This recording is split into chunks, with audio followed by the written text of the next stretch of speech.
Bom, o que? Bom, o que? Bom, o que? Bom dia, boa tarde, boa noite. Estamos de volta nesse canal para fazer o que eu faço melhor. Fazer de conta que eu não sumi por um tempo e apareci como se nada tivesse acontecido. Quer dizer, nada nem tanto, né? Porque eu já tô vindo aqui dar satisfação. Não que eu deva satisfação, mas já tô vindo dar satisfação. Eu comecei a fazer uma parada que é ler esse livrinho aqui. Você pode curar sua vida, e eu não dei seguimento para o assunto. O que é sobre o que fala esse livro, Carol?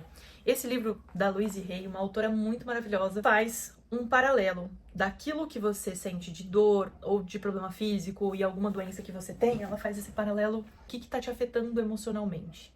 Ela faz, até no final desse livro, ele funciona até com uma tabelinha de causa provável daquele sintoma e a doença ou parte do corpo afetada. Então, é muito legal esse estudo. E para que eu uso isso nas terapias alternativas? Tá? Para quem não sabe, eu sou terapeuta, trabalho com terapias alternativas, terapias integrativas. E o que eu costumo falar com os meus clientes, dependendo do processo, se não é uma doença que trouxe ele para a sessão, eu costumo perguntar sobre a saúde desse cliente e tudo mais, trato ali, investigar a vida. E a pessoa fala, mas o que isso tem a ver com a terapia? Tudo. Tudo. Porque a parte adoecida ou algo que dói no seu corpo pode me dar uma pista, ela é um caminho do seu autodesenvolvimento. Então a gente vai entender quais são os padrões emocionais e ela pode me dar ali mais ou menos datar algum significado, me mostrar, me dar uma direção de para onde eu posso seguir o caminho terapêutico. Então, a partir desses padrões de significados. Ah, se tem isso, é aquilo? Não exatamente. Então, é por isso que o trabalho terapêutico precisa ser investigar. E ela até coloca aqui na tabela, né? Vou mostrar pra vocês. Doença ou parte afetada, causa provável e o novo padrão de pensamento, que é isso. Qual é o novo padrão de pensamento para mudar aquela parte do corpo. E ela coloca como causa provável, é porque é a causa mais comum relacionada com aquela doença. Não quer dizer que é e pronto. Mesmo porque somos seres diferentes e tem N fatores, então assim, não dá pra. Isso é isso, isso é isso. Muito engessado, sabe? Então, mas dentro de um acompanhamento individual, dentro de uma sessão comigo, a gente consegue chegar ali a qual padrão emocional. E aí, o que eu ganho? A gente vai curar aquela doença? Não, a gente vai curar a ferida emocional que pode ter levado à somatização. O que é somatização? A soma daquelas emoções para afetar aquela parte do seu corpo que tá adoecida. E não é assim, mas eu tô bem, isso não tem nada a ver. Não é hoje, é um negócio que é de anos e anos e anos, e aí quando a gente fala de datar, a gente vai buscar mais ou menos a data que isso pode ter ocorrido para poder investigar quais são os padrões emocionais que podem ter te levado a essa doença. Muitas vezes muitas vezes não, quase sempre é um assunto que você nem lembra mais, ou um assunto que você não tem que lidar, não é algo que passa, permeia ali. Então, por que na terapia eu gosto muito de trabalhar questão do perdão? Quando você perdoa, quando você libera, uma das maiores causas que a gente vê, assim, de doenças graves são os ressentimentos, as mágoas, a culpa, que é a falta do perdão de si mesmo. Então, quase todos nós temos aquela pessoa que nos fez mal e tudo mais. Então, o que a gente tem que entender sobre perdoar quem te fez mal? Não é aquela pessoa que vai sentir. É você, é o seu corpo, é a sua saúde. Então, deixar ir, perdoar, é um estado de consciência de eu não tô beneficiando o outro. Quem vai se beneficiar desse perdão é você. E eu não tô falando também que é pra você, vou abraçar, sei lá, meu agressor, a pessoa que fez mal pra mim. Você é a pessoa maravilhosa da minha vida. Vamos ser amigos, felizes para sempre. Não, não é isso. É você perdoar dentro de você. Você não precisa nem falar com o ser humano de novo. Você não precisa nem. Você pode continuar atravessando a calçada, mas o fato é que você precisa limpar dentro de você aquela mágoa. Eu não lembro se é Buda que tem uma frase que a mágoa ela é como um carvão que você segura, uma brasa quente que você segura. Então, quem se queima é você. Você não machuca o outro quando você não perdoa. Você conceder o perdão não é para o outro, é para você. E qual que é o benefício disso? É o benefício de você não acumular um monte de lixo emocional e isso virar uma questão de saúde física. Porque quanto mais velho a gente vai ficando, mais a gente vai acumulando doenças, padrões e tudo mais. Por que você acha? Porque a gente vai acumulando mais pensamentos, sentimentos, culpas, traumas, dores, dissabores da vida. E ao invés da gente ter uma velhice mais leve, a gente acaba tendo essa consciência aí de trazer para o nosso corpo tudo que me fez mal, aquilo vai atacar novamente a mim mesmo, no meu corpo. Não queremos isso, certo? Ah, Carol, mas dá para viver sem... Nanana. Todo mundo, cada pessoa está vivendo o seu processo. Cada pessoa é diferente da outra, vivemos coisas diferentes e eu tô o tempo todo limpando coisas em mim e parece que é uma coisa, né? Quando você limpa uma, surge outra e um outro padrão. E às vezes eu vou limpar algo em mim e eu acho que aquilo vai melhorar tal coisa da minha saúde e na verdade aquilo pode melhorar outra coisa da minha vida. Enfim, gente, vale muito a pena seguir por esse caminho. E esse livro, ele é praticamente uma autoterapia, ele tá todo destroçado porque ele é de cabeceira. E aí eu fiz até a parte 6 dele, que até eu cheguei à página 49, vai. Lendo ele, então tem uma playlist só desse livro.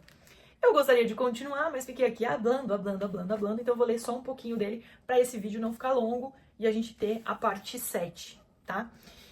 De onde ele vem? O passado não tem mais poder sobre mim. De onde vem esse problema? Já analisamos muitas coisas e garimpamos até o que achávamos que era o problema. Agora temos que chegar ao que eu acredito ser o verdadeiro problema. E tem essa, tá, gente? A gente sempre vai buscando uma coisa e acaba encontrando outra dentro dos processos terapêuticos. Sentimos que não somos bons o bastante e existe uma falta de amor por nós mesmos. Aprendi, pelo modo como encaro a vida, que se há algum problema, essa afirmação tem que ser verdade. Portanto, vamos agora analisar de onde veio essa crença.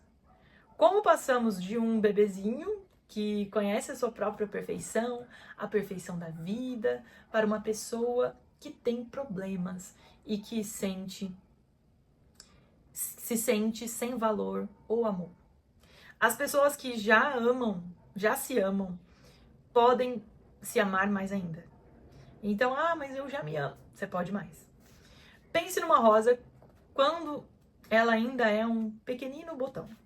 Desde que ela se abre em flor até as últimas pétalas caírem, a rosa é sempre bela, sempre perfeita, sempre em mutação. O mesmo acontece conosco. Somos sempre belos, sempre perfeitos e estamos sempre em mutação. Fazemos o melhor que podemos com a compreensão, consciência e conhecimento que temos. E à medida que ganhamos mais compreensão, consciência e conhecimento, modificamos nossas ações. Então aqui ela propõe, a partir uma faxina mental. Agora chegou a hora da gente examinar um pouco mais sobre o nosso passado e dar uma olhada nas crenças que têm nos dirigido. Algumas pessoas acham que essa parte do processo de limpeza é muito dolorosa, mas não precisa ser assim. Inclusive, a proposta dos meus atendimentos terapêuticos é que a terapia não precisa ser pesada. A terapia pode ser leve, pode ser divertida. A gente pode abordar temas pesados, ruins, de um modo mais leve. A gente não precisa tratar tudo isso com muita dor, muita tristeza, É lógico, pode se emocionar, pode, mas não precisa ser pesado pra gente curar algumas coisas, sabe? Algumas pessoas, beleza. Precisamos olhar para o que existe antes de podermos fazer a faxina. Então, quando a gente vai limpar um cômodo completamente, primeiro é necessário a gente examinar tudo que tem nele. Ela vai fazendo essa analogia. Algumas coisas serão olhadas com carinho e receberão limpeza e polimento para ganhar uma nova beleza. Outras talvez precisarão de conserto ou restauração o que poderá ser feito depois com calma. Outras coisas jamais servirão para nada. Toda faxina a gente tem isso, né?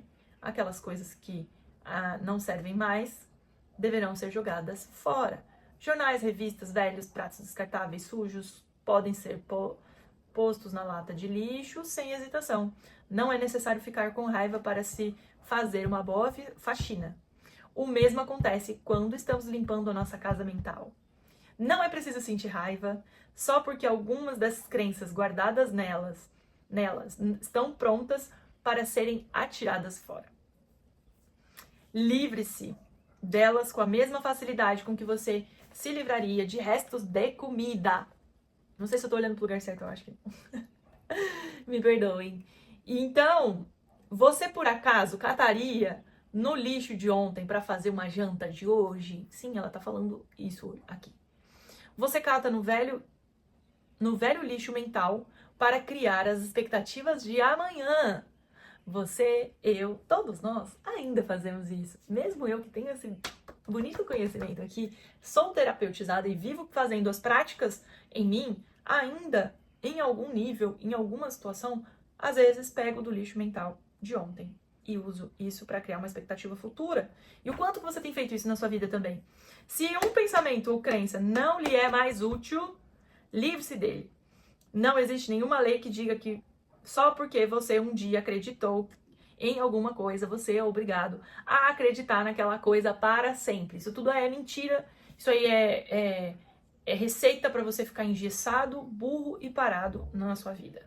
Então vamos dar uma olhada nas crenças que me limitam hoje para eu construir, flexibilizar, para eu conseguir ter uma mentalidade diferente do que a que eu tenho agora.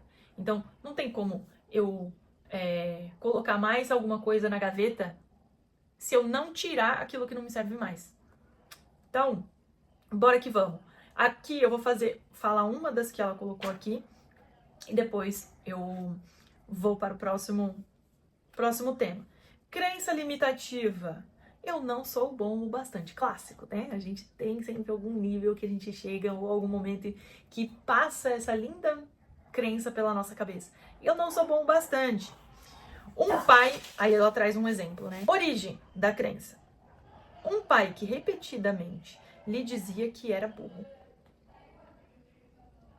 Acabei de falar isso também, né? Ele falou que queria ser um sucesso, para o pai poder se orgulhar dele. Porém, estava assolado de culpa, que criava ressentimento. O que eu tinha falado antes, no começo da nossa conversa? Sobre culpa e ressentimento. E tudo o que conseguiu reproduzir era um fracasso, após o outro. O pai continuava financiando os negócios dele, para ele, porém, um a um, eles fracassavam. Ele usava o fracasso para se vingar. Fazia o pai pagar. Claro, era ele quem mais saía perdendo. Porém, ele fazia o pai pagar. Então, descobrir os padrões faz com que a gente entenda ali qual que é a conexão, qual que é o padrão emocional, o que está causando ali. E normalmente a gente sabota a nossa própria vida inconscientemente, que quando eu falo inconsciente é que a gente não planeja, a gente não sabe que tá fazendo isso, você não sabe. Quando é inconsciente, você não sabe que você faz isso, certo? Então, a sua mente só faz. Nesse caso, inconscientemente, ele queria punir o pai. Porque o pai ficava ali, você é burro, você é isso, você tem que melhorar. Mas o pai, às vezes, tem uma ótima intenção em você é burro, estuda mais. Em motivar da maneira errada. Porém, a intenção era que você crescesse. E o pai, bem intencionado, dava dinheiro. Não, eu quero investir em não sei o quê, eu quero fazer outro negócio. Um negócio atrás do outro não dava certo para sabotar ele mesmo e punir alguém. Punir quem? Punir o pai. E a gente faz isso em N coisas que a gente não consegue. Então, quando a gente percebe algum padrão que a gente não consegue ultrapassar, uma pergunta que é expansiva: a quem você está querendo punir com essa atitude? E eu vou fechar esse bloco, esse episódio de hoje com essa reflexão. A quem você está querendo punir? Beijo, até a próxima. Tchau, tchau.